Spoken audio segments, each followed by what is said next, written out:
What life was really like for the stars of The Facts of Life. It's very hard to go through puberty, first dates, first sexual encounter, while you're also in the public eye. And why Joe chose not to be a part of the TV reunion movie. Blair is only half the fun without Joe. A new Gilligan's Island TV movie. I was told this was my island, my show. I'm the star. Inflated egos, backstabbing on the set. Now Tina Louise speaks out on the TV movie that doesn't paint a pretty picture of Ginger. I can't do what you're asking. It's not my good side. Archie's girl all grown up. Why Sanford's son left Hollywood. E.T. finds out whatever happened to your favorite TV stars. Nobody knew Red like I did. No one. This is Entertainment Tonight, the most watched entertainment news program in the world. Hello and welcome to Entertainment Tonight as we track down the stars of Primetime's most memorable series. I'm Mark Steiner. And I'm Julie Moran. The stars of The Facts of Life are together again, and E.T. went behind the scenes of their TV reunion movie. As the now grown-up girls talk about why Joe couldn't make it, criticism over their weight, and the real facts of life they've learned since the series was canceled. Oh, hello, girls. It was just surprising how those long friendships, those deep friendships, how we just immediately were there again. You take the good, you take the bad, you take The Facts of Life reunion comes 13 years after the long-running series stopped production. But it's like yesterday for Lisa Whelchel, who played Blair, Mindy Cohn, who played Natalie, and Kim Fields, who played Tootie. Being on the set again together, it feels like there's no time that's passed. It's one of those things I always compare it to high school, where you're like with these people and you become the best of friends and family, and then you go off to college and you kind of don't see everybody anymore. But there's still that amazing relationships. I'm having a little deja vu here. But one key cast member is missing this happy reunion. So where's Joe? Not here yet. Oh, let's not get our knickers in a twist. She'll be here. Lisa told E.T. Nancy McKeon wants to avoid being typecast, but she's also busy filming her own series, The Division, for Lifetime. We've already called her and told her about all the fun she's missing, and she's missing us too, I know. I have kept in touch with her quite a bit. She's been over the house for dinner, and my kids just adore her, and she's, she's wonderful. You know, I think for Lisa, Lisa feels it more than any of us because she doesn't have her partner. Really, Blair is only half the fun without Joe. You're hiding out there because you're afraid of being rejected. Right. Nancy came on board for the second season, joining the 3 original cast members attending Eastland when the show premiered in 1979. I remember just walking into that room and feeling so freaked out, and Kim, who at the time was 10, ran over to me and hugged me and said, "Hi, Mindy, I'm Kim. We're gonna be best friends."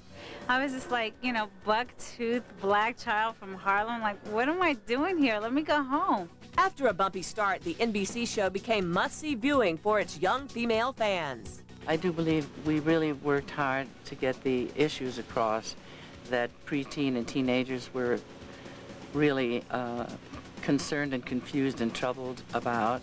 Those issues would also trouble the cast. Both Lisa and Kim have spoken of being pressured by producers to lose weight. There's pressure, and there still is. It's not like it goes away. There's always a lot of pressure to be, to have a certain look about you. It's always there. It's just tougher when you're growing up and dealing with those awkward ages and puberty and everything. I think they let me grow up a little bit more this year. Yay! It's very hard to go through puberty, first dates, first sexual encounter, etc. Obviously not on film, but while you're also in the public eye. I think it's a really, really hard thing. A number of young men also passed through the cast, but it's George Clooney's arrival in 1985 that is fondly recalled. George Clooney was the biggest prankster we had. George was a big prankster. Kim also remembers something else about George. I was the youngest still, and I was like, wow, George Clooney. I mean, to me, he was hot then, so Lord help us now, And when they were doing this reunion movie and they told me that I was a single mom, and I'm like, well, who's the father? And I was like, let's make George the dad. By 1988, it was obvious that the girls had grown up, both on screen and off, and it was time to move on. We all knew it was going to be canceled. It was a planned stop. So it was great. We were all very ready. I personally wanted to just go to college and have a life Mindy did go to college, and she's still acting and doing voiceovers. Kim went to college, and in addition to acting, has become a busy TV director. Lisa is married to minister Stephen Cauble and has 3 children. Her second book, The Facts of Life and Other Lessons My Father Taught Me, is out now. She interrupted her family's year-long cross-country RV tour for the filmed reunion. For me, it was not a question. I have nothing to lose. I'm not trying to, forget about Blair and move on. I love part of Blair, and I was anxious for the opportunity to play her again. She's such a great character. Blair, I'm so impressed. You bought this place. Kim, who once said she didn't want to end up like people who didn't make it, needed convincing from her friends. They were very excited about the project and thought, that enough time had passed, that I'd done enough things from doing Living Single. I've done a lot of theater. I've directed a lot, so people really knew that this was not my only claim to fame. But a claim to fame it is, thanks to the endless reruns that have taught new generations about the facts of life.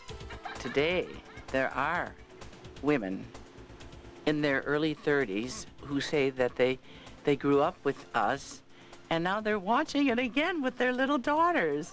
And they'll probably be watching in November when the reunion movie airs on ABC, and the tales of Mrs. Garrett, Blair, Kim, and Natalie go on. I'm fine with being recognized. I think it's lovely.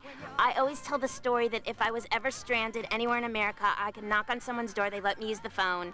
It's a very comforting feeling. The facts of life.